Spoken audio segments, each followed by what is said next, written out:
हो गया, बहुत अच्छा। हेलो फ्रेंड्स, मैं मनीष कुमार स्वागत करता हूँ आप सभी को ज्ञानदीप कोचिंग एमके में।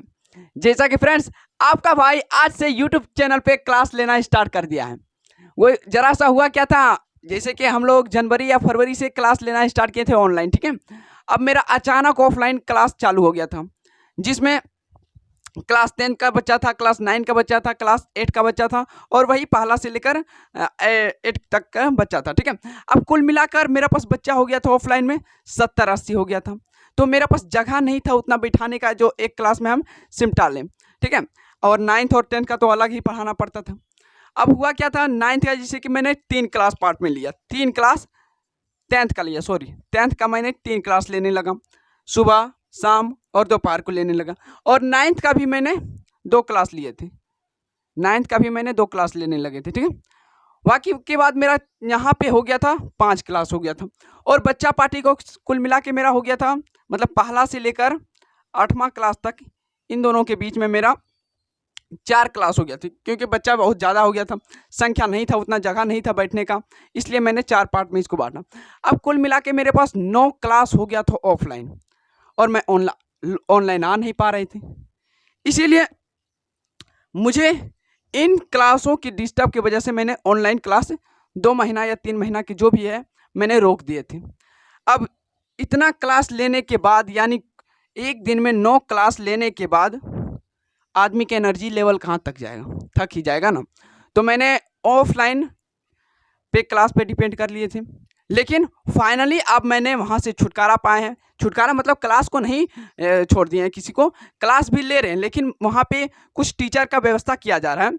अब जैसे कि मैंने 9th और 10th का तो मैं पढ़ा लूँगा, लेकिन बच्चा पार्टी का क्या होता है, बच्चा पार्टी बहुत शरारत होता है, तो उन लोगों के लिए टीचर का व्यवस्था कर रहे हैं। और 9th और 10th का लिए भी एक टीचर का व्यवस्था हो जाएगा, ठीक है। तो फिलहाल मैं टीचर की व्यवस्था में जुटे हुए हैं, और बहुत कोशिश करने के बाद मुझे 2 घंटा टाइम मिला है कि यूट्यूब पे क्लास लेने का। तो मैं आज से यूट्यूब पे हर एक सब्जेक्ट का क्लास लूँगा, ठीक है। अब मैं बात हो गया कि कहाँ से स्टार्ट करूँ। जैसे कि मैं ऑफलाइन में हिंदी क्या होता, पहले हिंदी चैप्टर मैंने पूरा समाप्त कर दिया, क्या पूरा हिंदी चैप्टर मैंने क्लास 10th का बात हो रहा है, क्लास 10th का मैंने हिंदी चैप्टर ऑफलाइन में पूरा समाप्त कर दिया, ठीक है। उसका रिवीजन भी करवा रहा हूँ अभी। उसके बाद मैथ का बात हुआ। मैथ अब अंदाज़ा लगाओ कहाँ तक हम ख़त्म कर दिए होंगे, कहाँ तक हम ख़त्म कर दिए होंगे। आप लोग हमारा तो शॉर्ट वीडियो देखते होंगे, वहाँ आपको व्हाइट बोर्ड पे जो क्वेश्चन होगा उसको उससे पता लगा सकते हैं हम कहाँ तक ख़त्म कर दिए। चैप्टर नंबर 7 ख़त्म, चैप्टर नंबर 7 तक खत्म हुई, यानी निर्देशांक ज्यामिति समाप्त हो गया। अब कल या परसों से हम त्रिकोणमिति ऑफलाइन में स्टार्ट करेंगे। और ऑनलाइन में हम कहाँ से स्टार्ट करें, ऑनलाइन में हमें सब्जेक्ट 1 से स्टार्ट करना पड़ेगा, यानी अभी हम मैथ स्टार्ट करने हैं, ठीक है। तो मैथ में हम वास्तविक संख्या को आज से स्टार्ट करेंगे, ठीक है। अब देखो, क्लास लेने का मात्र मेरे पे एक ही रीज़न है कि मैंने ऑनलाइन क्लास क्यों ले रहा हूँ, ठीक है। सबसे पहले मैं आप लोग के पे भी भरोसा किए हैं, आप लोग हमें आगे बढ़ाएंगे तो नहीं आगे हम पढ़ पाएंगे आगे। दूसरा बात ये हुआ कि ऑफलाइन क्लास में हम 7 चैप्टर तक ख़त्म कर दिए, लेकिन उन लोग का रिवीजन नहीं करवा पा रहे हैं। कारण क्या है, ये 9 क्लास बीच में आ रहा है मेरे पास, 9 क्लास के बीच में हम रिवीजन उन लोग के नहीं कर पा रहे हैं, सिर्फ पढ़ा रहे हैं। और पढ़ा रहे हैं तो इसका मतलब नहीं कि सिर्फ प्रश्नावली का चैप्टर, सिर्फ प्रश्नावली का जैसे कि होता है ना, वास्तविक संख्या में प्रश्नावली कितना है तो 4 है, तो सिर्फ 4 खत्म करके निकल गए आगे, वैसा हम नहीं कर रहे हैं। थ्योरम पढ़ा रहे हैं और उदाहरण क्वेश्चन पढ़ा रहे हैं और प्रश्नावली का क्वेश्चन भी पढ़ा रहे हैं। अब देखो, ऑफलाइन में भी मेरे पास एक चर्चा हुआ था कि भैया आप उदाहरण क्वेश्चन क्यों बताते हैं, तो मैं बार बार यही बात बोल रहा हूँ कि उदाहरण क्वेश्चन बताने का 2 रीज़न है। कितना रीज़न है, 2 रीज़न। अगर आप उदाहरण क्वेश्चन नहीं बनाते हैं तो आपको प्रश्नावली वाला क्वेश्चन नहीं समझ में आएगा, ठीक है। ये पहला रीज़न हो गया। और दूसरा रीज़न ये हो गया क्योंकि मैं देख रहा हूँ लगातार 3 साल से कि बिहार बोर्ड उदाहरण क्वेश्चन से ही प्रश्न उठा रहा है। क्यों उठा रहा है, क्योंकि 95%, मैं बिल्कुल बोल रहा हूँ 95% बच्चा उदाहरण क्वेश्चन नहीं करता है, ना के बराबर करता है। और जो 5% बच्चा करता है उसी का मैथ में 100/100 आता है, ठीक है। इसलिए मेरा टारगेट है कि मैथ या कुछ भी पढ़ा रहे हैं हम, एक भी छोटा से बड़ा थ्योरम या कुछ भी है सबको निपटाते हुए चल रहे हैं, ठीक है।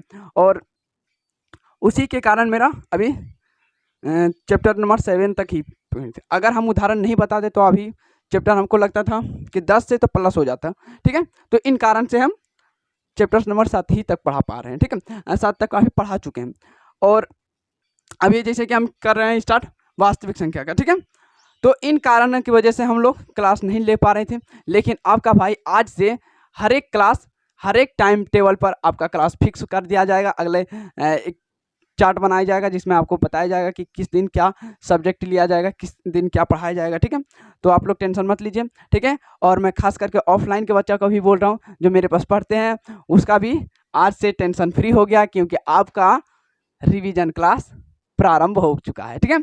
और अभी कितना महीना चल रहा है, 5वां कि 6ठा चल रहा है, 5वां चल रहा है ना। तो लगभग मानो ने 11वां महीना में कितना कुल मिला के 6 महीना में पूरा ख़त्म कर देंगे, पूरा ख़त्म कर देंगे, ठीक है। इतना है, मेरा क्लास बहुत स्पीड चलता है, ठीक है, इसलिए पूरा ख़त्म हो जाएगा।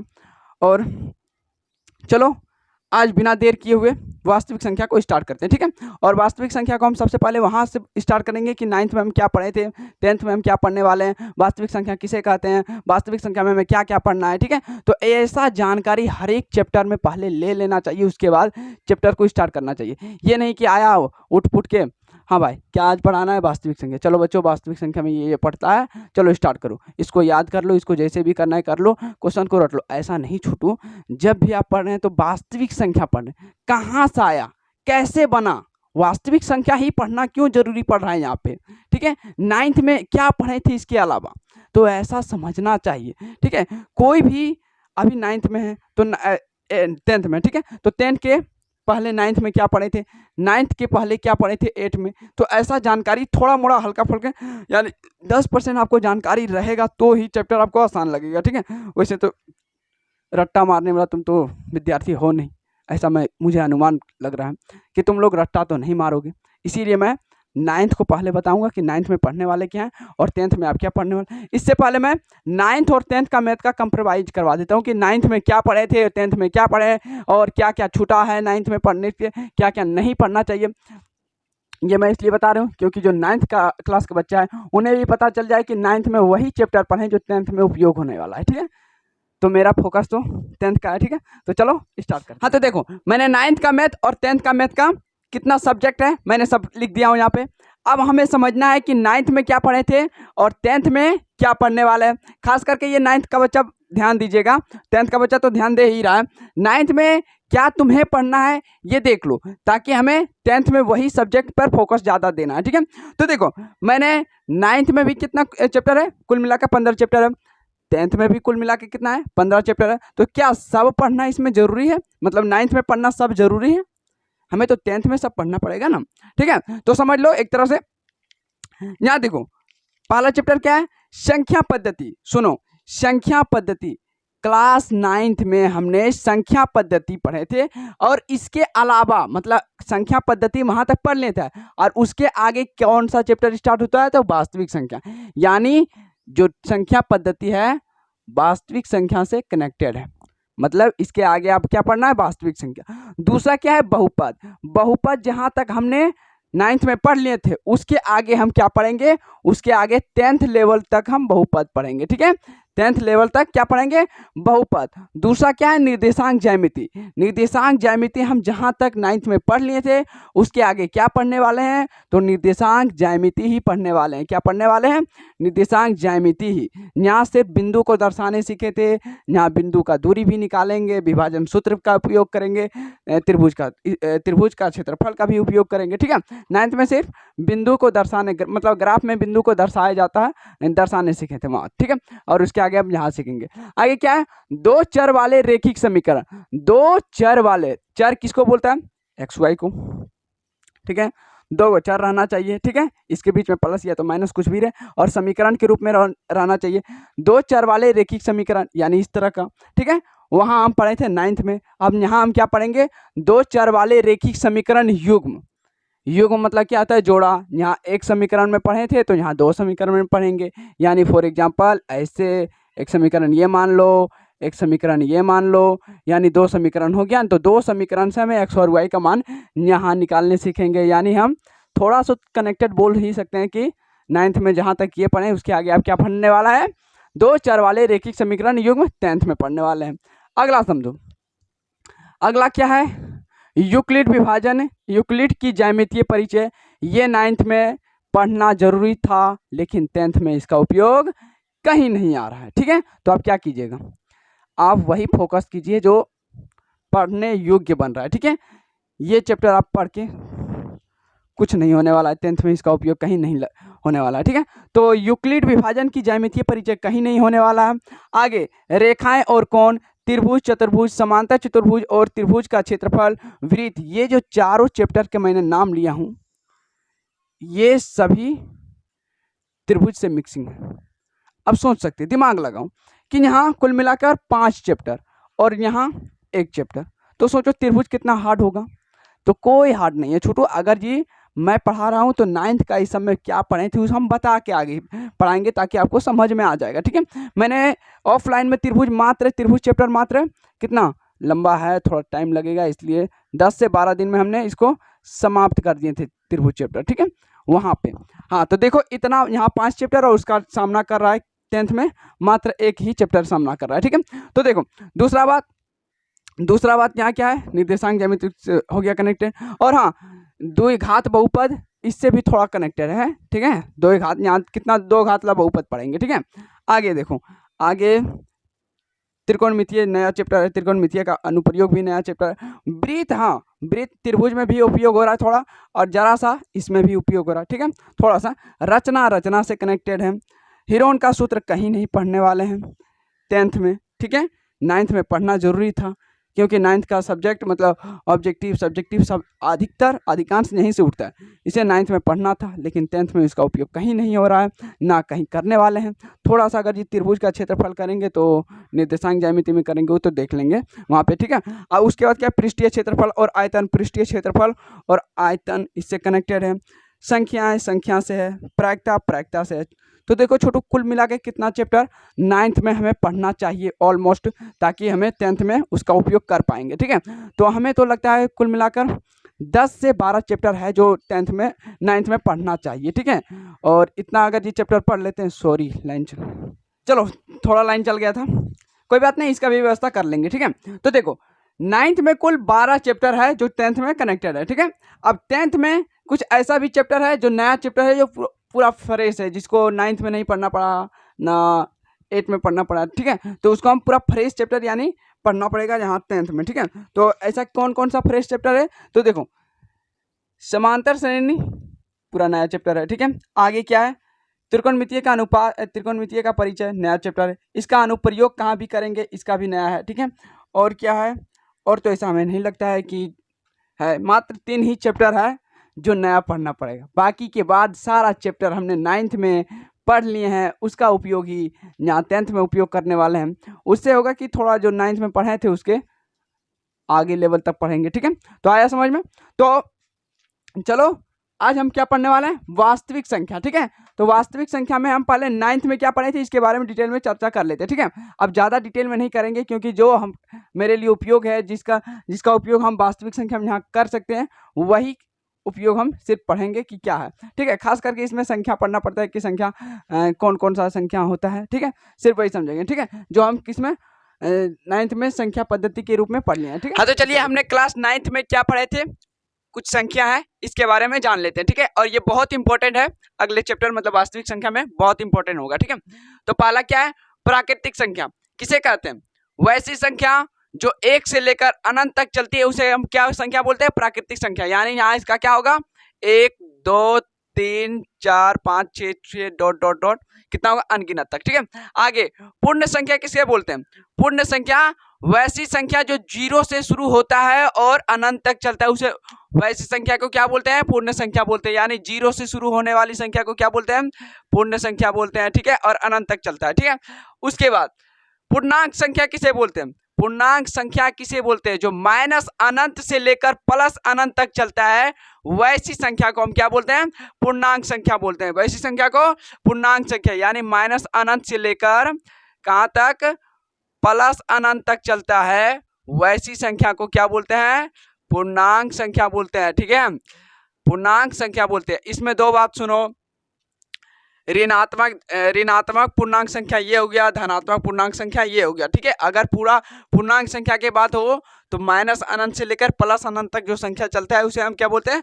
पूर्णांक संख्या बोलते हैं। ठीक है, ये तीनों संख्या में कोई दिक्कत नहीं होना चाहिए। आगे देखो, परिमेय संख्या किसे बोलते हैं? वैसी संख्या जो p बाई क्यू, अब p बाई क्यू है क्या? अंश और हर है। ठीक है, वैसी संख्या जो p बाई क्यू यानी अंश और हर में हो और हर का मान कभी भी 0 ना हो, तो वैसी संख्या को हम क्या बोलते हैं? परिमेय संख्या। फॉर एग्जाम्पल इधर देते हैं, जैसे क्या हो गया? 1 5/2 6/8, ये सब क्या हो गया? परिमेय संख्या हो गया। ठीक है, जैसे हम बोलते हैं कि रूट अंडर 49/64 यानी 49 का वर्गमूल कितना होता है? 7 होता है, और 8 का कितना होता है? 64 का 8 होता है, यानी 7/8। ये सब संख्या क्या हो गया? परिमेय संख्या हो गया। ठीक है, आगे देखो, वैसी संख्या जो p बाई क्यू के रूप में नहीं हो वैसी संख्या को क्या बोलते हैं? अपरिमेय संख्या। जैसे यहाँ अगर हम लिख दें √5 तो इसका वर्गमूल भी नहीं निकल पाएगा। ठीक है, तो ये हो गया अपरिमेय संख्या। जैसे लिख दें कि √3/√2 तो ये क्या हो गया? अपरिमेय संख्या। ठीक है, जैसे लिख दें कि 1 + √5, सॉरी ये यहाँ लिख दें √5 और क्या लिख दें 2। ठीक है, 2√5, तो ये सब संख्या क्या हो गया? अपरिमेय संख्या हो गया। ठीक है, अब देखो वास्तविक संख्या क्या किसे कहते हैं? जो अभी हम चैप्टर पढ़ने वाला है, यही चैप्टर को हम पढ़ने वाले हैं। ठीक है, कि वास्तविक संख्या किसे कहते हैं? तो वास्तविक संख्या किसे कहते हैं? परिमेय संख्या तथा अपरिमेय संख्या से जो परिमेय संख्या तथा अपरिमेय संख्या के मेल से जो संख्या बनता है उसे हम क्या बोलते हैं?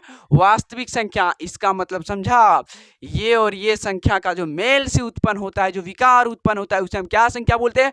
वास्तविक संख्या। और इसी पर पूरा चैप्टर पढ़ना है। यानी यहाँ फॉर एग्जाम्पल देखो, इसका मतलब क्या होगा? कोई भी ले लो, परिमेय संख्या 6 + √5, ये क्या हो गया? वास्तविक संख्या। जोड़ना या घटाना काम हो जाएगा। ठीक है, यहाँ बोलते हैं 6 - √5, ये क्या हो गया? वास्तविक संख्या। ठीक है, अगर हम बोलते हैं 1/√5, ये भी क्या हो गया? वास्तविक संख्या। अगर हम बोलते हैं कि √3 + √5, ये भी क्या हो गया? वास्तविक संख्या। ठीक है, तो परिमेय और अपरिमेय संख्या के जो विकार से उत्पन्न होता है वैसी संख्या को क्या बोलते हैं? वास्तविक संख्या। अब तुम यहाँ खुद देखो, ये 6 क्या है? परिमेय संख्या है कि नहीं? इसके नीचे कुछ नहीं तो 1 तो लगा सकते हैं, यानी परिमेय है। और ये क्या है? अपरिमेय है, यानी परिमेय और अपरिमेय संख्या के विकार से जो उत्पन्न होता है उसे हम क्या संख्या बोलते हैं? वास्तविक संख्या बोलते हैं। और इसी पर पूरा चैप्टर पढ़ना है।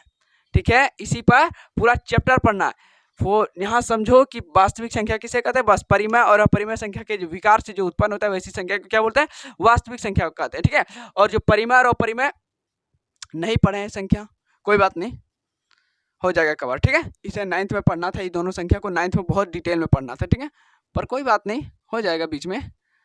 ठीक है, अभी समझ लो कि जो p बाई क्यू के रूप में हो उसे परिमेय संख्या कहते हैं, जो p बाई क्यू के रूप में नहीं हो उसे अपरिमेय संख्या बोलते हैं। ठीक है, समझ में आ गया? अब ये भाज्य संख्या और जितना भी संख्या हम बताए हैं सब का उपयोग होगा वास्तविक संख्या। हम बोल रहे हैं चैप्टर नंबर 1 में सभी का उपयोग होगा।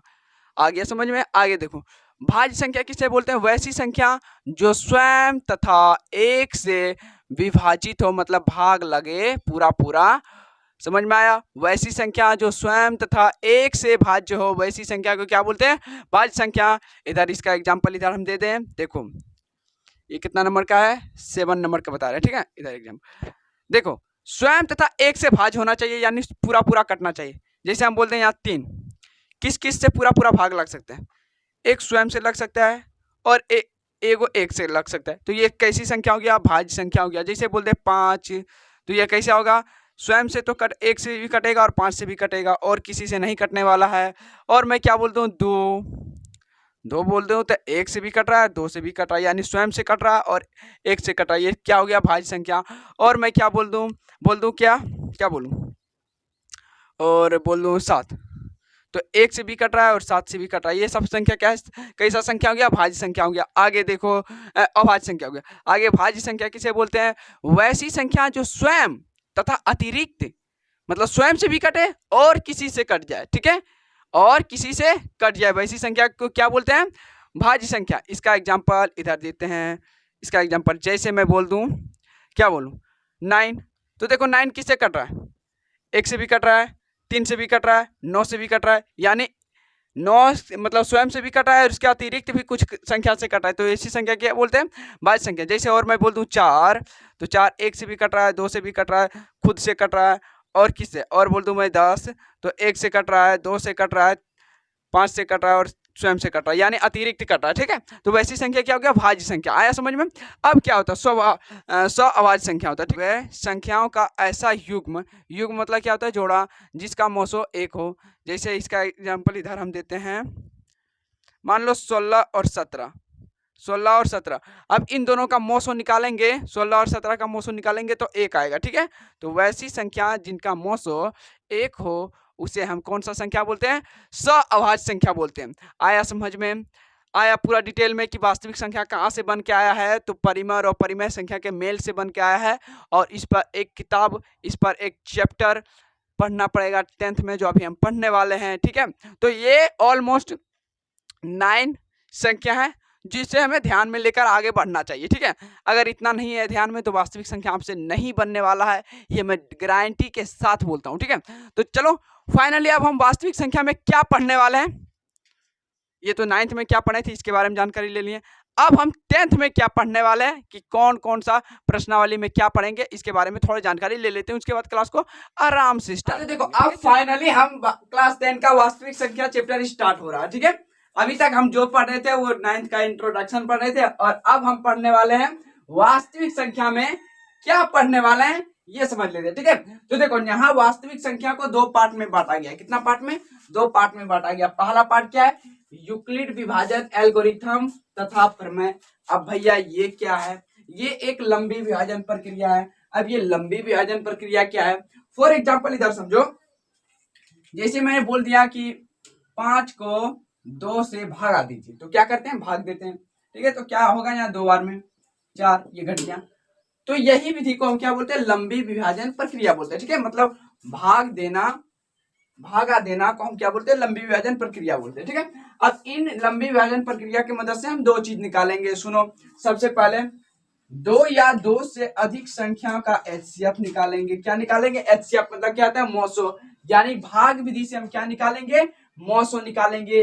ठीक है, दूसरा पूर्णांकों की विभाजिता के गुणों से संबंधित अनुप्रयोग। अब ये क्या है, समझो इधर, जैसे कि मैं बोलता हूँ 2 किन किन से विभाजित है, तो बोलिएगा 1 से विभाजित है, 2 से विभाजित है, कुछ इसी प्रकार का क्वेश्चन इसमें पढ़ेंगे। ठीक है, तो जहां पढ़ेंगे वहां देख लेंगे, समझ में आया। तो ये इसमें है। ठीक है, और ये कहाँ पढ़ना पड़ेगा, तो प्रश्नावली 1.1 में प्लस उदाहरण के क्वेश्चन में ये सब करेंगे। ठीक है, दूसरा क्या है, अंक गणितीय की आधार पर मैं। ठीक है, अंक गणितीय के आधार पर मैं। अब ये क्या होता है, ये अभाज्य गुणनखंड विधि। ठीक है, अब देखो अभाज्य गुणनखंड की विधि से भी हमें मौसो निकालना है, किसमें, प्रश्नावली 1.2 में निकालना है, यानी एचसीएफ निकालना है। ठीक है, इसके मदद से भी, जैसे यहाँ बोल दिए 18 का मौसो निकालिए, भाग विधि से नहीं, अभाज्य गुणनखंड विधि से। तो ये सब तो हम सीखे हैं, भाग विधि से मौसो निकालना, अभाज्य गुणनखंड की विधि से एचसीएफ निकालना, ये सब तो 9th और 8th क्लास का भी सवाल इसमें भी आने वाला है। तो ये मत पूछिएगा कि अभाज्य गुणनखंड विधि से मौसो कैसे निकालता है, भाग विधि से मौसो कैसे निकालता है। ठीक है, तो देखो मैंने बोल दिया कि 18 का मौसो निकालिए। कितना का मौसो, 18 का मौसो निकालिए। यानी सबसे पहले क्या करते हैं, एलसीएम लगाते हैं कि नहीं छोटू। ठीक है, और बोल दिया इन दोनों मतलब 18 और 16 के बीच का एचसीएफ निकाले। फिर यहाँ देखो क्या करते हैं, इतना फिर इतना फिर इतना आ गया। एचसीएफ कैसे निकालता है, 18 बराबर अभाज्य गुणनखंड विधि से एचसीएफ बता रहे हैं, 2 गुना 3 गुना 3। 18 को इसी में तोड़े ना, और 16 को किस में तोड़े, तो 2 गुना 2 गुना 2 गुना 2, जो दोनों में मिलेगा वही हमारा एचसीएफ हो गया। दोनों में क्या मिल रहा है, सिर्फ 2 मिल रहा है, यानी एचसीएफ मेरा कितना हुआ, 2 हो गया। अगर यही चीज को मैं बोलता भाग विधि से निकाल के दिखाइए, तो भाग विधि से यानी इसमें है, तो क्या करते हैं, 18 को बीच में रखते हैं क्योंकि ये बड़ा है, साइड में किसको रखते हैं, 16 को एक बार में लगाते हैं, घट के आता है 2, यानी बीच में आया था 16, फिर कितना बार में लगाते हैं, 8 बार में, यानी इसका भी एचसीएफ कितना आया है, 2। या किसी विधि से बनाइए, लेकिन यहाँ दोनों विधि से बनाना। प्रश्नावली 1.1 में भाग विधि एचसीएफ निकालना, किस विधि से, भाग विधि से। प्रश्नावली 1.2 में एचसीएफ निकालना है अभाज्य गुणनखंड विधि से। ठीक है, उसके बाद इसी के मदद से हम क्या निकाले, दी गई संख्या की अपरिमेय संख्या सिद्ध करें। दी गई संख्या के अपरिमेय संख्या सिद्ध करना है, जैसे कि बोल दिया कि √3 अपरिमेय संख्या है, इसे सिद्ध करके हमें बताइए, तो इसे सिद्ध करना पड़ेगा। दूसरा में क्या है, और ये हमें प्रश्नावली 1.3 में पढ़ना पड़ेगा, ठीक है। चौथा है, कितना नंबर है, दूसरा नंबर है, यह पता करना है कि दशमलव प्रसार शांत है या अशांत है। जैसे मैं यहाँ बोल दिया 4/8 का भागा देकर हमें बताइए, किसी विधि से बताइए कि दशमलव प्रसार शांत है या अशांत है। लेकिन यहाँ भागा विधि से हम नहीं सीखेंगे, ठीक है। यहाँ डायरेक्ट हम बताना पड़ेगा कि ये दशमलव प्रसार शांत है कि अशांत है, ठीक है। फिलहाल तो मैं यहाँ बोल दूंगा कि ये शांत है, इसे शांत है, भागा देकर बता दें तुमको। चलो, ये बड़ा है, इससे छोटा है, इसको बड़ा करने के लिए क्या करेंगे, 0 पॉइंट लगाएंगे, 5 बार में कट गया। तो जब पूरा कट जाता है उसको क्या बोलते हैं, संख्या शांत, और जो पूरा नहीं करता है उसे अशांत बोलते हैं, ठीक है। तो फाइनली हमें ये सब पढ़ना पड़ेगा इस चैप्टर में, ठीक है। अब हम स्टार्ट कहां से करें, तो हम यहाँ से स्टार्ट करते हैं कि यूक्लिड विभाजन एल्गोरिथम तथा प्रमेय क्या है, इसके बारे में डिटेल समझ लेते हैं। अभी सिर्फ समझे कि ये लंबी विभाजन प्रक्रिया है, लेकिन इसका नाम ये क्यों रखा गया, ठीक है। तो चलो समझ। हाँ, तो देखो हमने पहला पार्ट में क्या देखे थे, यूक्लिड विभाजन एल्गोरिथम, दूसरा क्या था, यूक्लिड विभाजन प्रमेय, ठीक है। अब ये यूक्लिड विभाजन एल्गोरिथम क्या है, ये यूक्लिड विभाजन प्रमेय क्या है, इसे समझते हैं, ठीक है। जैसे कि हमको ज्यादा फोकस किस पर देना है, एल्गोरिथम, ठीक है, और दूसरा प्रमेय पर देना, ठीक है। अब ये यूक्लिड क्या है, जैसे कि मान लो तुमको घर बनाना, ठीक है, घर बना लिया, अब उसका नाम रखना है, तो क्या रखें मालूम नहीं, तो ऐसे ही यूक्लिड विभाजन ने एक एक्सपेरिमेंट किया, उसका नाम क्या रखा उसको भी पता नहीं था, इसलिए वो अपना ही नाम पे रख दिया कि यूक्लिड विभाजन एल्गोरिथम और यूक्लिड विभाजन प्रमेय, मतलब यूक्लिड का प्रमेय है और यूक्लिड का एल्गोरिथम है, ठीक है। तो एल्गोरिथम क्या होता है छोटू, ये तो समझ गए थे कि यूक्लिड है, इसका नाम है, वैज्ञानिक का नाम है, ठीक है। अब एल्गोरिथम क्या होता है इसको समझो। पहले क्या है, सुपरिभाषित चरणों की एक श्रृंखला होती है, सुपरिभाषित चरणों की एक श्रृंखला होती है। जैसे सीढ़ी पर चढ़ता है तो स्टेप बाय स्टेप चढ़ता है कि नहीं, तो उसी प्रकार बताया कि सुपरिभाषित चरणों की एक श्रृंखला होती है, मतलब हर एक काम को स्टेप बाय स्टेप करना पड़ता है, ठीक है, जो एक विशेष प्रकार की समस्या को हल करने की एक प्रक्रिया या विधि प्रदान करती है, जो एक क्वेश्चन को, मतलब यहाँ पास तो क्वेश्चन ही लेके चलेंगे, ठीक है। मान लो तुमको क्या निकालना है, मौसम निकालना है, ठीक है, हमको ज़्यादा करके किसको निकालना है, मौसम निकालना है, सॉरी। तो हम बोलते हैं 16 और 12 का HCF निकालें, का HCF, ठीक है। नहीं आ रहा है समझ में, तो इस तरह समझो, तुम लोग घर में चाय बनाते हैं, तो चाय बनाने के लिए क्या करते हैं बताओ, चाय बनाने के लिए पहले पानी लाते हैं, फिर चीनी देते हैं, उस पर चाय पत्ती देते हैं, फिर गैस पर चढ़ाते हैं, तो चाय बनता है, ठीक है। तो कैसे स्टेप बाय स्टेप किया, ये नहीं कि पानी चढ़ा दिए, ठीक है, चाय बना मतलब पानी क्या हुआ, उबलने लगा है, तब हम चाय पत्ती डालेंगे, ऐसा तो नहीं करते हैं, मतलब स्टेप बाय स्टेप करते हैं, ठीक है। तो यहाँ भी हमें एल्गोरिथम क्या बताता है, मतलब यूक्लिड का एल्गोरिथम क्या बताता है कि क्वेश्चन को सीक्वेंस में हल कीजिए, ठीक है। तो अभी से जितना भी हम चैप्टर पढ़ेंगे क्लास 10th में, सभी क्वेश्चन को क्या करेंगे, सीक्वेंस में हल करेंगे, ठीक है, क्योंकि ये पहले हमको बोल दिया है, ठीक है, कि यूक्लिड विभाजन एल्गोरिथम बोलता है कि सीक्वेंस में क्वेश्चन को हल कीजिए। जैसे मैं बोल दिया कि 16 और 12 का HCF निकालें, तो क्या करेंगे, भाग विधि से निकालें, तो भाग विधि से, क्योंकि यूक्लिड विभाजन एल्गोरिथम होता है लंबी विभाजन, यानी भाग विधि से निकालना पड़े। तो बड़ा क्या है, 16 को बीच में रखेंगे, साइड में रखेंगे छोटा, कितना बार में लगाएंगे छोटू, एक बार में लगाएंगे, क्योंकि 2 बार में 24 होता है, ज़्यादा होता है, यहाँ कितना घटाएंगे 4, ये कट गया, फिर आएगा 12, फिर कितना आएगा, क्यों 12 आया यहाँ पे, ये समझा, क्योंकि ये बड़ा हो रहा है, ये छोटा हो रहा है, तो ये तो लगेगा नहीं, तो इसी को हम साइड में लिख देंगे, ठीक है। तो अब कितना आया बताओ, कितना आया, HCF कितना आया, 4 आया। तो बताओ हम सीक्वेंस में किए कि नहीं किए, बताओ, ये नहीं कि पहले हम बीच में 12 को रख दिए और साइड में 16 को रख दिए, ऐसा तो नहीं किए, हम सीक्वेंस में हल किए, ठीक है। अब देखो एक और चीज़ बताते हैं, इसमें हम बोल दिए कि 5 को भागा दीजिए 3 से, ठीक है। तो 5 को भागा देना है 3 से, तो क्या करते हैं, एक बार में लगाते हैं, ठीक है, एक बार में लगाएं, घट के आया कितना, 2 आया, ठीक है। अब हम तुमको यहाँ से एक बात पूछना चाहते हैं कि हम भागा तो लगा दिए, और 9th 8 में हम क्या पढ़े थे, भागा कीजिए, उसके बाद जांच भी कीजिए कि आपका भागा सही बना है कि ना। तो भागा को जांच करने के लिए हम क्या करते थे, सही बताना, भागा को जांच करने के लिए हम यही बोलते थे कि भाज्य बराबर भाजक गुना भागफल प्लस क्या होता है छोटू, शेषफल होता था, प्लस क्या होता था, शेषफल। अब इसके मदद से हम जांचते थे, यानी ये सूत्र है, ठीक है, जांच करने का। तो जांचते थे अगर RHS और LHS बराबर हो गया तो सही है मेरा भागा। तो देखते हैं हम यहाँ पे भाज्य किसको बोलता है, बीच वाला को भाज्य बोलता है यानी 5, भाजक किसको बोलता है, ये साइड वाला यानी 3, गुना भागफल किसको बोलता है, ये वाला यानी 1, और प्लस क्या होगा, शेषफल कितना है 2, 5। पहले दोनों को गुना करते हैं, उसके बाद जोड़ते हैं यानी 5, 5 5 बराबर हो गया। तो इसका मतलब क्या समझे, हमारा भाग भी सही दिया है, ठीक है। तो यहाँ हमें क्या, पहले यूक्लिड विभाजन एल्गोरिथम बताता है कि पहले क्वेश्चन को सीक्वेंस पे हल कीजिए, ठीक है, उसके बाद जो होगा उसके आगे हम कर लेंगे, ठीक है। लेकिन हम इसको क्यों बताएं, मतलब भागा दे के उसको जांच करने के लिए क्यों बताएं, क्योंकि ये हमें प्रमेय यही बताता है, ठीक है। अब सुनो, इसको तो समझ में आ गया एल्गोरिथम क्या बोलता है, क्वेश्चन को सीक्वेंस पे हल कीजिए, ठीक है। अब यूक्लिड विभाजन प्रमेय क्या होता है, सबसे पहले समझो ये प्रमेय क्या होता है। 9th में क्या पढ़े थे, थेल्स प्रमेय। हम जिसे बोलते हैं a प्लस बी का होल स्क्वायर, तो क्या होता है a square plus B square plus 2ab। ये सूत्र है कि नहीं, इसका उपयोग क्वेश्चन में करते हैं कि नहीं, तो वही रंग है यहाँ प्रमेय। क्या बोल रहा है कि एक प्रमेय एक प्रकार का सूत्र मान लो जिसका उपयोग हम क्वेश्चन में करते हैं, ठीक है। तो 9th में हम बहुत सारा प्रमेय पढ़े थे, यूक्लिड थी मतलब थेल्स प्रमेय, पाइथागोरस प्रमेय, ठीक है। तो ये सब प्रमेय हम पढ़े थे, ठीक है। तो उसी प्रकार के यहाँ यूक्लिड ने एक हमको प्रमेय दिया, एक प्रमेय दिया, एक प्रकार का सूत्र दिया जिसका उपयोग हम हर एक क्वेश्चन में करेंगे, ठीक है। तो ये क्वेश्चन क्या है, दिए गए 2 धनात्मक पूर्णांक, दिए गए कितना धनात्मक पूर्णांक, 2 धनात्मक पूर्णांक। अभी हम बताएं पूर्णांक संख्या किसको बोलता है, बताओ पूर्णांक संख्या किसको बोलता है। पूर्णांक संख्या माइनस अनंत से लेकर प्लस अनंत तक चलता है, वैसी संख्या को हम क्या बोलते हैं, क्या बोलते हैं बताओ, पूर्णांक संख्या। तो किस संख्या को लेना है, ऋणात्मक पूर्णांक लेना है कि धनात्मक पूर्णांक लेना है, तो क्या बोल रहा है धनात्मक पूर्णांक लेना है। किसका, यानी पूर्णांक संख्या क्या लेंगे हम, धनात्मक पूर्णांक में कोई भी 2 को ले लीजिए, ठीक है, कोई भी 2 को धनात्मक पूर्णांक ले लीजिए, जैसे कि हम यहाँ ले लिए थे, ठीक है। क्या, अच्छा चलो इसी को हम यहाँ लिख देते हैं, 16 और 12 का धनात्मक पूर्णांक 2 को ले लिए, ये भी तो धनात्मक पूर्णांक है, ऋणात्मक तो नहीं है, ले लिए, ठीक है। अब क्या बोल रहा है, ए और बी के लिए ऐसी अद्वितीय, मतलब इन दोनों को सॉल्व कीजिए, ठीक है। मान लो हम भाग किए या तो मौसो किए, ठीक है, लेकिन हमको पढ़ना है मौसो, तो मौसो पर ध्यान दीजिए, ठीक है। तो इन दोनों का हम धनात्मक पूर्णांक ले लिए हैं 2 को, मान लो इसको, ये मान लो a है, ये मान लो b है, ठीक है।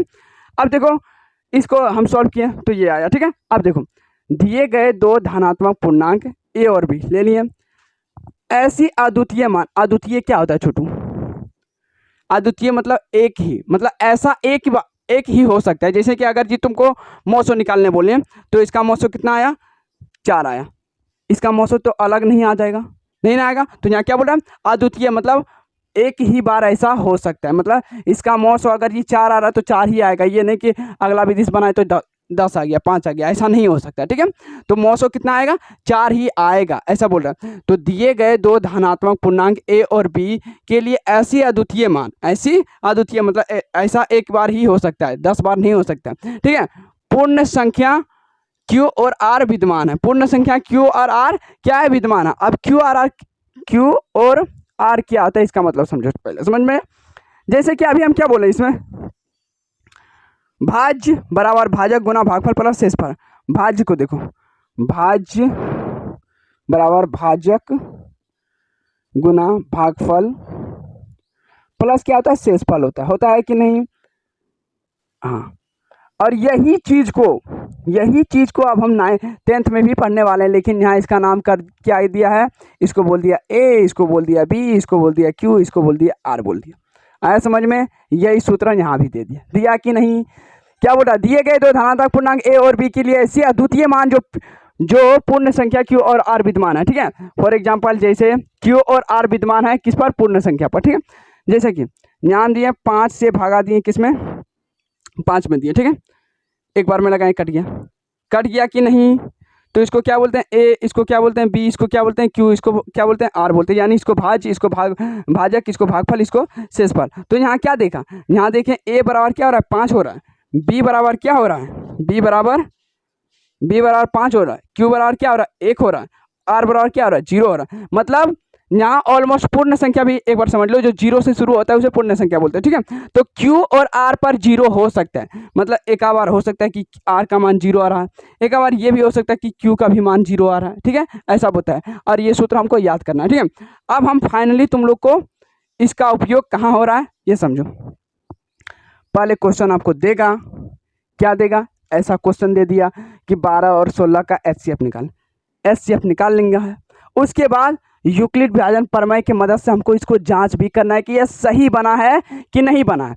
अभी हम क्या बोले थे, भागा भागा दिए थे, उसको जांचे थे, तो हमको पता चला कि हाँ मेरा सही बना है। ठीक है, तो यहाँ भी तो जांचना पड़ेगा ना कि मेरा सही बना है कि नहीं बना है। ठीक है, तो यहाँ भी इसको जांचेंगे, तो कैसे जांचेंगे, तो सुनो इधर, इसको मिटाते हैं तत्काल के लिए। ठीक है, और हाँ ये प्रमेय को ध्यान में लेके चलना है, क्योंकि यही एक प्रमेय है जो प्रश्नावली मतलब वास्तविक संख्या में स्ट्रॉन्ग है। ठीक है, आगे तो ये भागा दिए, तो इसको जांच भी करना है कि नहीं। देखो भागा क्या क्या दिए हैं छोटू, 16 में भागा दिए नहीं, 12 में भागा दिए 16 को, मतलब एचसीएफ निकाले, एक बार में लगा, घट के आया 4, ये कट गया, यहाँ इस 3 बार में ये कट गया। ठीक है, अब इसको जांच करना है। अच्छा बताओ, भागा जांच करने के लिए तो अच्छा से, लेकिन अब मौसो कैसे जांच करें, तो मौसो क्या लिखेंगे, a बराबर बी क्यू प्लस आर है। ठीक है, अब इसका मतलब क्या है, इसका मतलब क्वेश्चन में हम समझेंगे डिटेल में। ठीक है, फिलहाल ये समझो इसका मतलब, तो ये तो सूत्र से है, मतलब यूक्लिड विभाजन प्रमेय की मदद से हम लिखे हैं ये। ठीक है, अब इसको जांच करना, ए किसको बोलते हैं, भाज्य बोलता है, भाज्य यहाँ क्या है 16, 16 लिखें, बराबर बी किसको बोलते हैं, भाजक, भाजक क्या है 12, 12 लिखें, दोनों के बीच में गुणाक चिन्ह, क्यू किसको बोलते हैं, भागफल, यानी भागफल कितना है 1, प्लस क्या है शेषफल कितना है 4 है।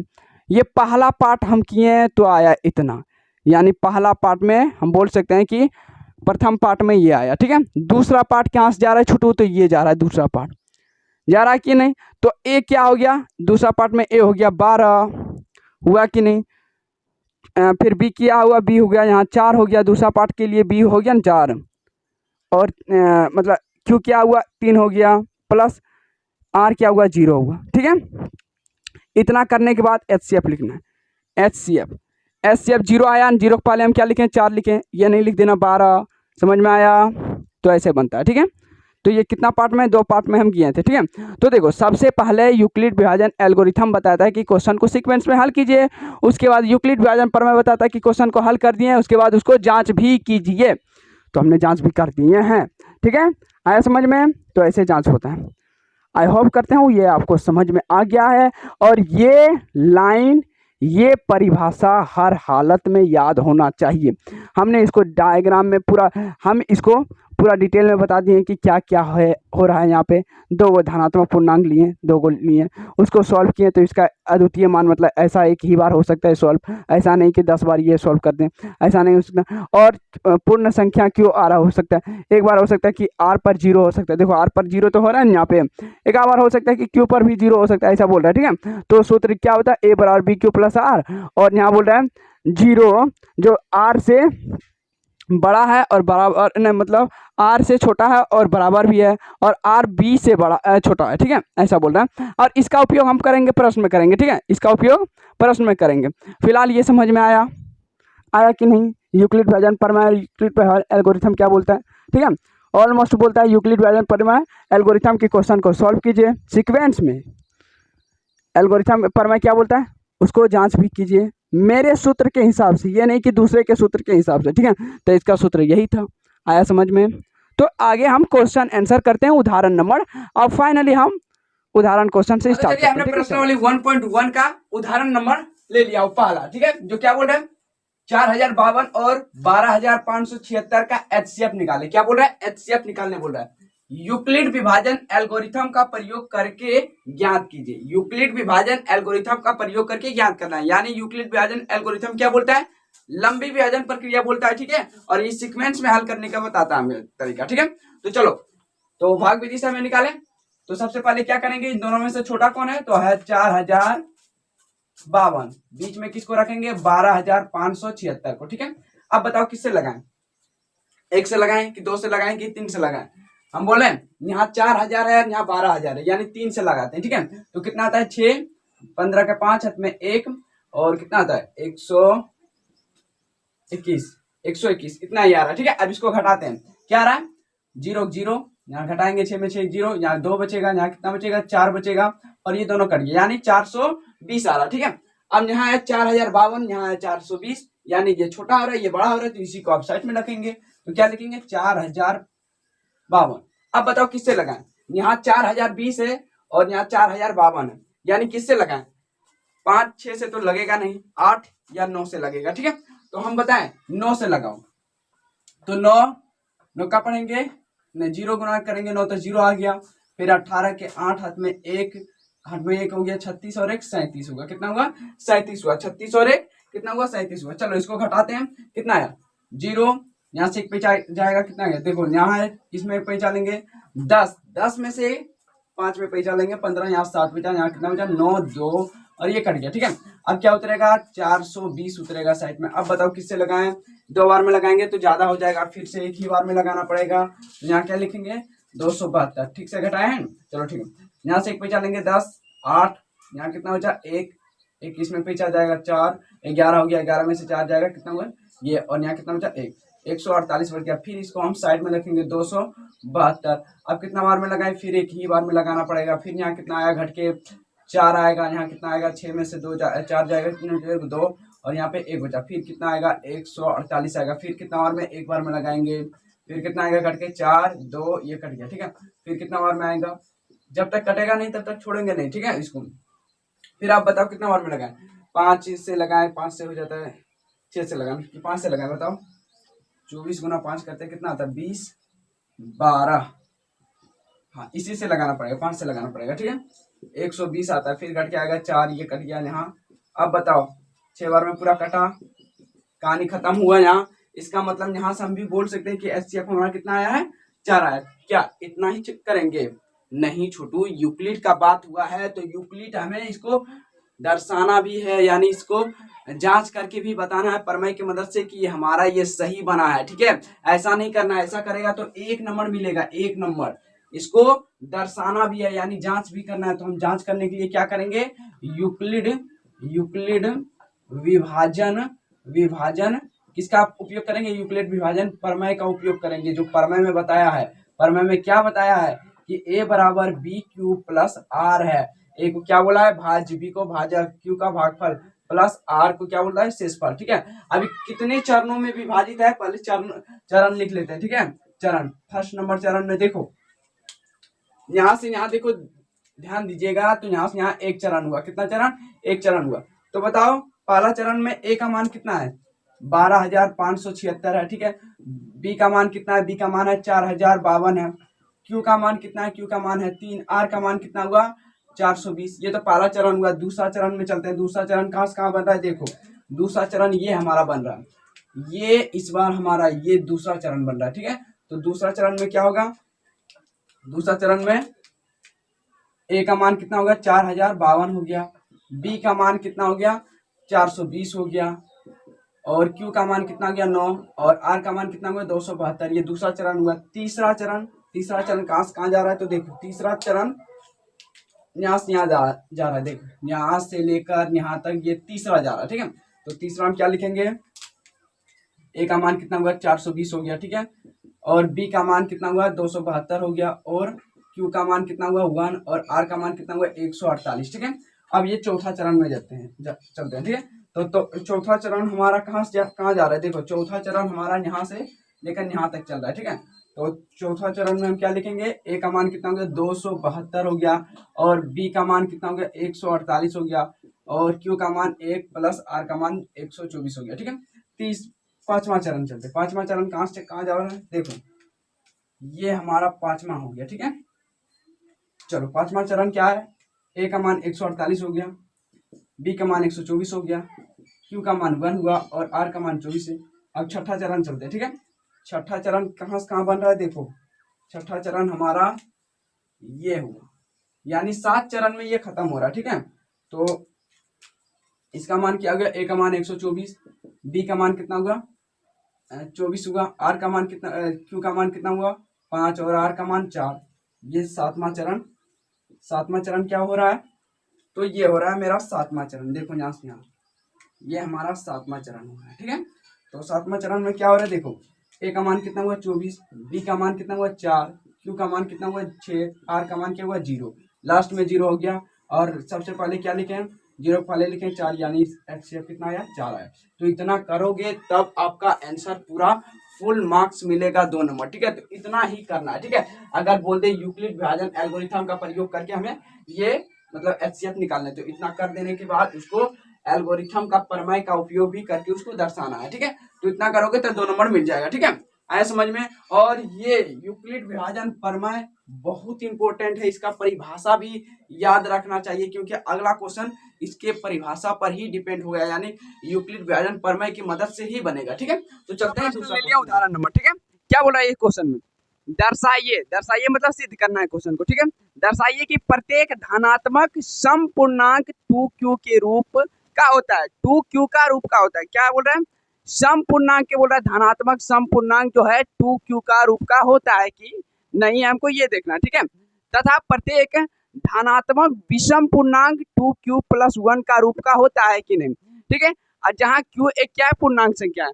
मतलब ये क्वेश्चन को मैं पहले रफ में बताता हूँ, ये क्वेश्चन में पूछ क्या रहा है, उसके बाद हम कैसे सिद्ध करेंगे क्वेश्चन को, ये हम अलग तरीके से सीखेंगे। ठीक है, पहले रफ में समझो।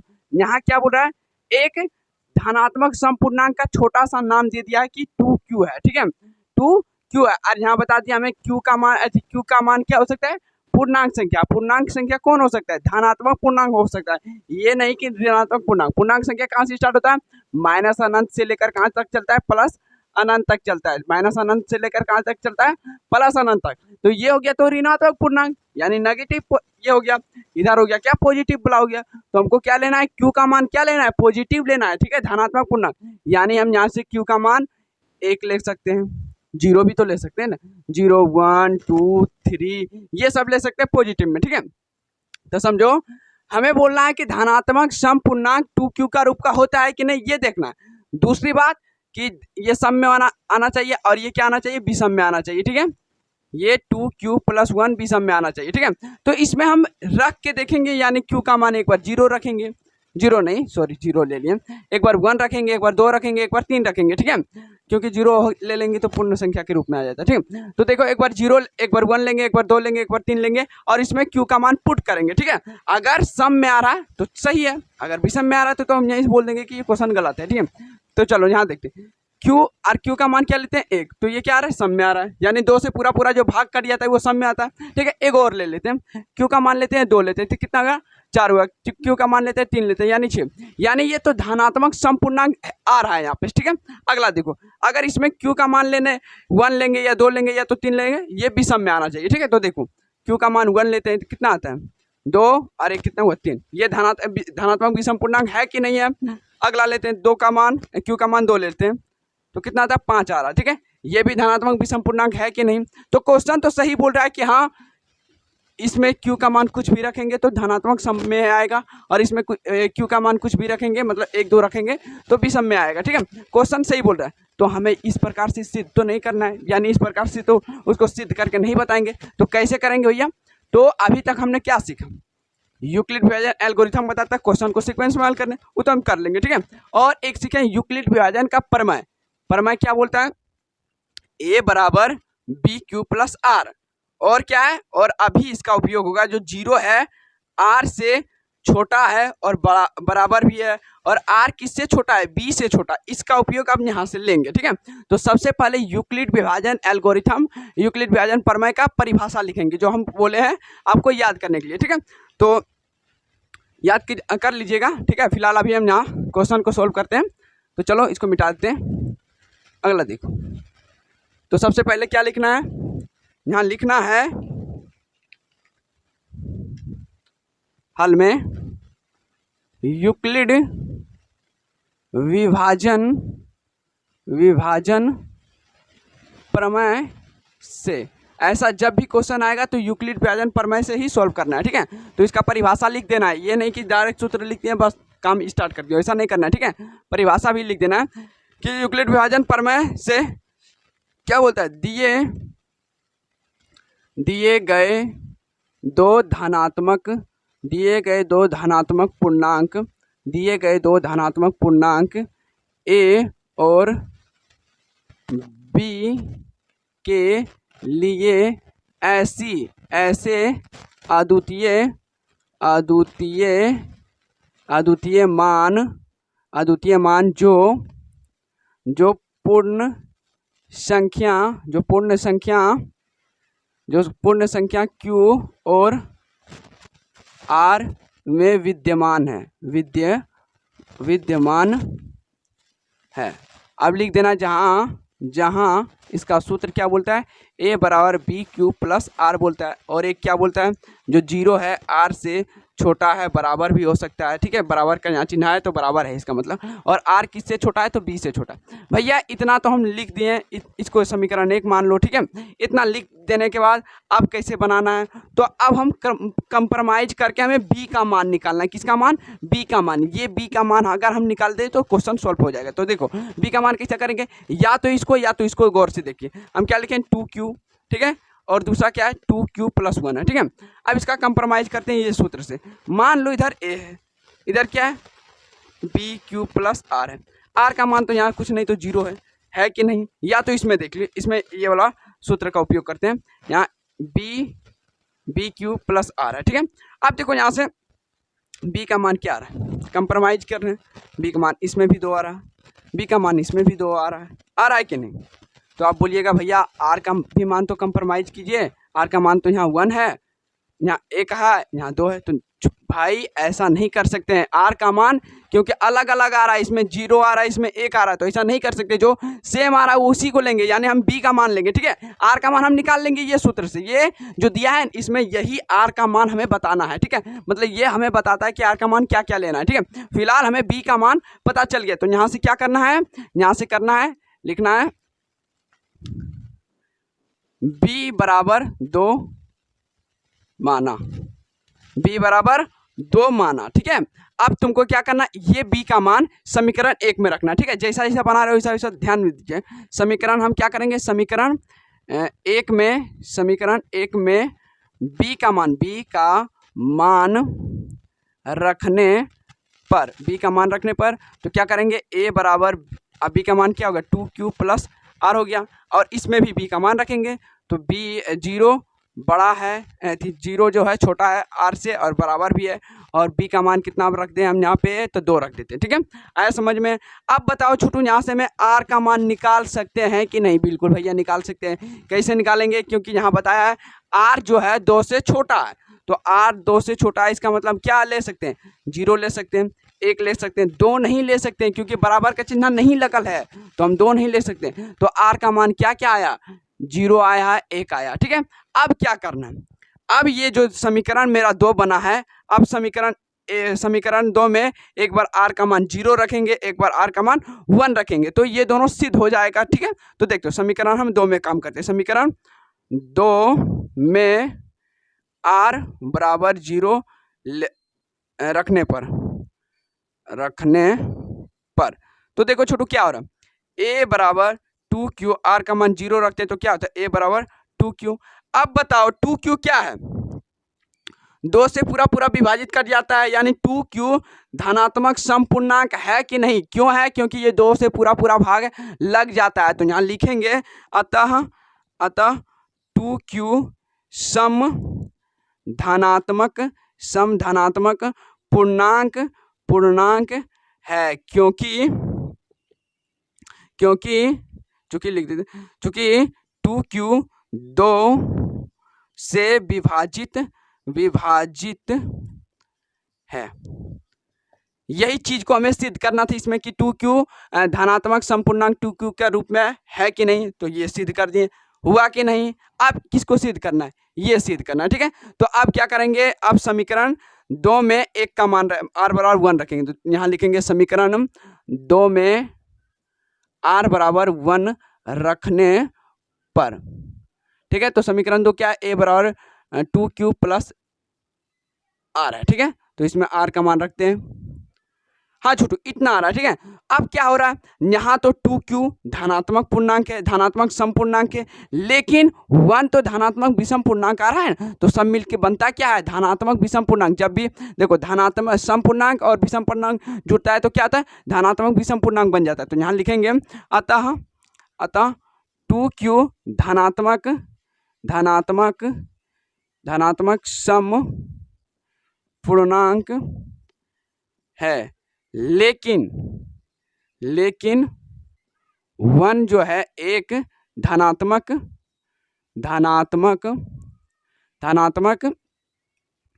विषम पूर्णांक है, विषम पूर्णांक पूर्णांक है। अतः हम क्या बोल सकते हैं, अतः 2q+1 एक धनात्मक कौन पूर्णांक है, विषम पूर्णांक है, विषम पूर्णांक है।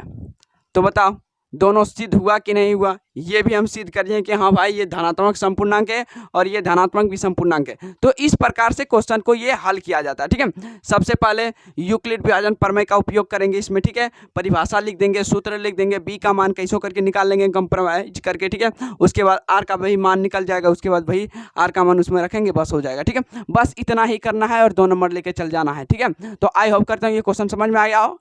तो चलो तीसरा नंबर का क्वेश्चन इसी प्रकार है। ठीक है, उसे हम डिटेल में बना देंगे, बस इसी पर मान रख देंगे। ठीक है, तो चलो देखते हैं। देखिए हमने उदाहरण नंबर 3 ले लिया है जो इसी में सॉल्व कर देंगे। ठीक है, क्वेश्चन सेम है। क्या बोला इसमें, दर्शाइए कि प्रत्येक धनात्मक विषम पूर्णांक इतना या इतना के रूप का होता है जहां q एक पूर्णांक संख्या।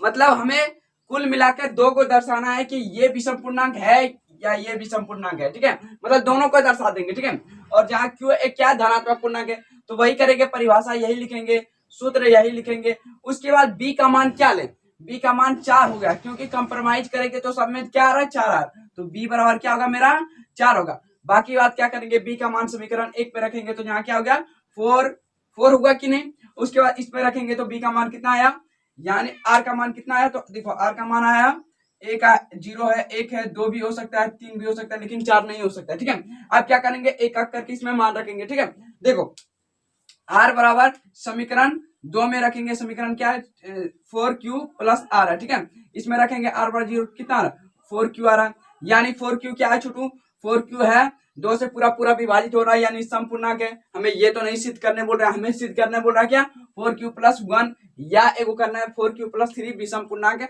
विषम धनात्मक पूर्णांक है कि नहीं। तो ये फालतू का हो गया सॉल्व। ठीक है, लेकिन कोई बात नहीं, जब बोल रहा है सॉल्व इन सबको सॉल्व करते चलेंगे तो एकागो हो सकता है कि सम विषम भी हो जाएगा, लेकिन हमें इस दोनों को फोकस करके चलना है। ठीक है, तो ये चीज हो गया, कोई बात नहीं। अब चलते हैं r बराबर 1 रखते हैं समीकरण 2 में। तो देखो समीकरण 2 है, इसमें r बराबर 2 रखेंगे तो क्या आ रहा, ये तो सम है लेकिन ये भी सम है, तो हम क्या बोल सकते हैं 4q धनात्मक समपूर्णांक है लेकिन एक धनात्मक विषम पूर्णांक है, अतः हम बोल सकते हैं 4q+1 क्या है धनात्मक विषम पूर्णांक। ये सिद्ध हुआ कि नहीं। अब हमें किसे सिद्ध करना है, 4q+3 को करना है। ठीक है, तो हम इसके लिए बताऊं r का मान 2 नहीं रखिए, इस पर r का मान 2 रखते हैं तो क्या आता है, देखो 4q इसमें रखते हैं तो क्या आता है 2 आता है, तो ये भी सम ये भी सम, यानी सम आ रहा है कि नहीं, लेकिन हमको सम नहीं बोल रहा, तो हम क्या करेंगे विषम रखने के लिए क्या करेंगे 3 रखेंगे। क्यों, देखो अगर इधर 3 आ जाएगा तो हो जाएगा। ठीक है, तो क्या रखेंगे r बराबर 3 समीकरण कितना में रखने पर 2 में रखने पर 2 में रखने पर। ठीक है, चलो ए बराबर क्या है 4q+3, यहां से बोल सकते हैं q सम धनात्मक पूर्णांक है लेकिन 3 विषम धनात्मक पूर्णांक, अतः लिख सकते हैं डायरेक्ट हम क्या 4q+3 जो 2 से विभाजित नहीं है, अतः 4q+3 एक क्या है धनात्मक विषम पूर्णांक है। बस इतना ही करना था। ठीक है, बस हो गया। ठीक है, अगर आपकी इच्छा है कि r बराबर 2 भी रख दें तो रख दीजिएगा, आपको इच्छा है बनाने का उतना लंबा तो बना लीजिएगा। ठीक है, फिलहाल हमको ये भी अगर 0 भी नहीं रखते तो भी कोई बात नहीं होता है, क्योंकि हमको सिर्फ ये दोनों बोला निकालने के लिए। ठीक है, आई होप करता हूँ ये समझ में आ गया होगा। तो लास्ट चलिए इस प्रश्नावली का लास्ट उदाहरण है चौथा। ठीक है, चौथा भी समाप्त कर लेंगे, उसके बाद अगले क्लास में हम प्रश्नावली से स्टार्ट करेंगे क्लास। ठीक है, तो देखिए उदाहरण नंबर 4 ले लिया हूँ, जो उदाहरण सबसे लास्ट उदाहरण है ये प्रश्नावली का, मतलब प्रश्नावली 1.1 का लास्ट उदाहरण यही है। ठीक है, तो देखो ये इसमें क्या बोल रहा है, एक मिठाई विक्रेता के पास 420 काजू की बर्फियां, कितना बर्फियां 420 काजू की बर्फियां, काजू की बर्फियां मतलब समझे हैं हम लोग की भाषा में क्या बोलते हैं मलाई, क्या बोलते हैं मलाई।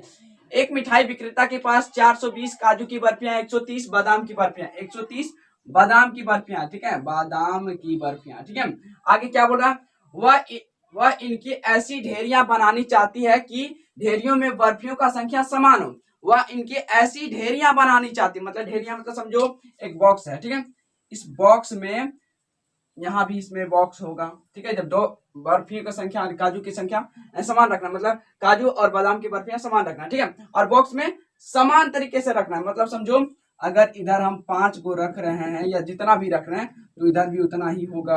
अगर इधर 10 को रख रहे हैं तो इधर भी 10 को होना चाहिए, और इधर अगर लिख रहे हैं 10 को तो इधर लिखना, मतलब हर दिशा से किधर से भी गिनिए आपको 10 को फिक्स होना चाहिए, ठीक है।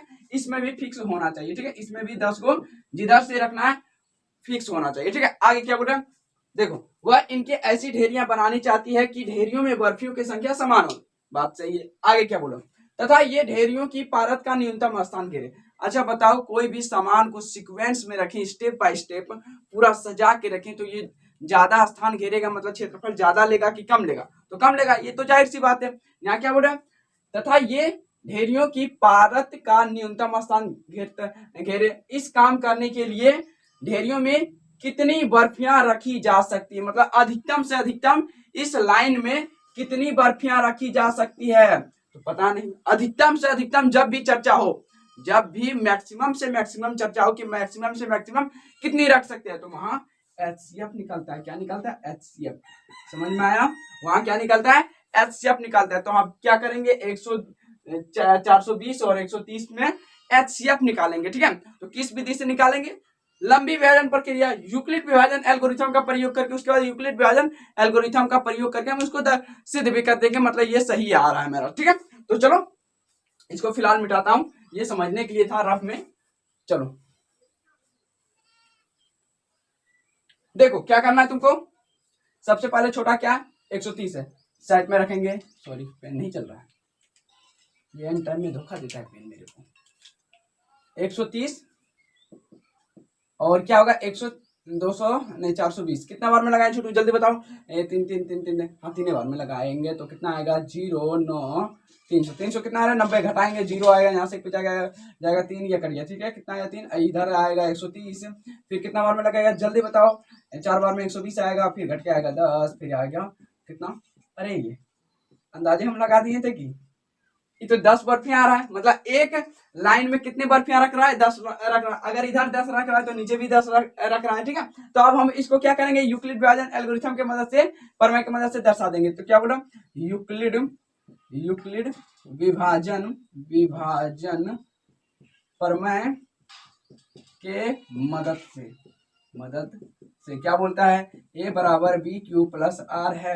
तो पहला चरण की संख्या में लिखेंगे, चरण नंबर 1 में क्या रहा है, देखो चरण नंबर 1 में क्या रहा है, यहाँ से यहाँ एक चरण आ रहा है, तो हम क्या लिखेंगे कि 420 है A का मान, और B का मान कितना 130 है, और Q का मान कितना है, Q का मान 3 है, और R का मान 30 है, ठीक है। दूसरा चरण में चलते हैं, दूसरा चरण ये हो गया हमारा, कितना होगा 30 नहीं 120 होगा, 130 होगा, और B का मान 30 होगा, Q का मान 4 होगा, और R का मान कितना होगा 10 होगा। तीसरा चरण में चलते हैं, तीसरा चरण ये हुआ, तो मेरा A का मान कितना हुआ 30, B का मान कितना हुआ 10, Q का मान 3, R का मान 0।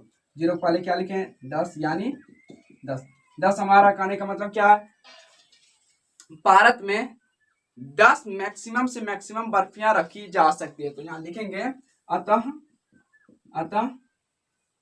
भारत में 10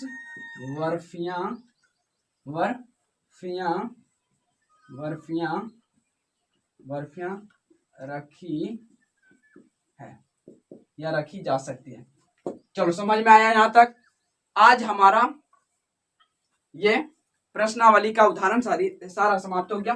क्लास हो सकता है लंबा भी हो गया, हमें तो लग रहा है कि लंबा हो गया होगा, कोई बात नहीं, अगले क्लास में सोचेंगे आधा घंटा में कंप्लीट करने। इसमें क्या होता है, इंट्रोडक्शन देने में, मतलब चैप्टर कहाँ से आया, किस तरीके से बना है, उसको डिटेल में ज्यादा चर्चा करने के बाद क्लास लंबा हो जाता है, ठीक है। पर कोई बात नहीं, हम कोशिश करेंगे कि आधा या 45 घंटा का क्लास हो, ठीक है। तो कल से स्टार्ट करेंगे हम प्रश्नावली 1.1 का उदाहरण, और कोशिश करेंगे कि कल ही समाप्त हो जाए, ठीक है। कुछ 2-3 क्वेश्चन बचेगा तो उसको आप बना लीजिएगा, ठीक है। मेन मुद्दा क्या है, अगर आप उदाहरण क्वेश्चन बना लिए तो आपको तो आसान बन जाएगा ना, प्रश्नावली का क्वेश्चन जो इसमें पढ़े हैं वही तो क्वेश्चन उसमें आता है ना, ठीक है। तो देख लेंगे, नहीं होगा तो अगले दिन, उसके अगले दिन में क्लास में समाप्त कर देंगे, ठीक है। तब तक के लिए हमारी तरफ से जय हिंद जय भारत। नेक्स्ट क्लास में मिलते हैं।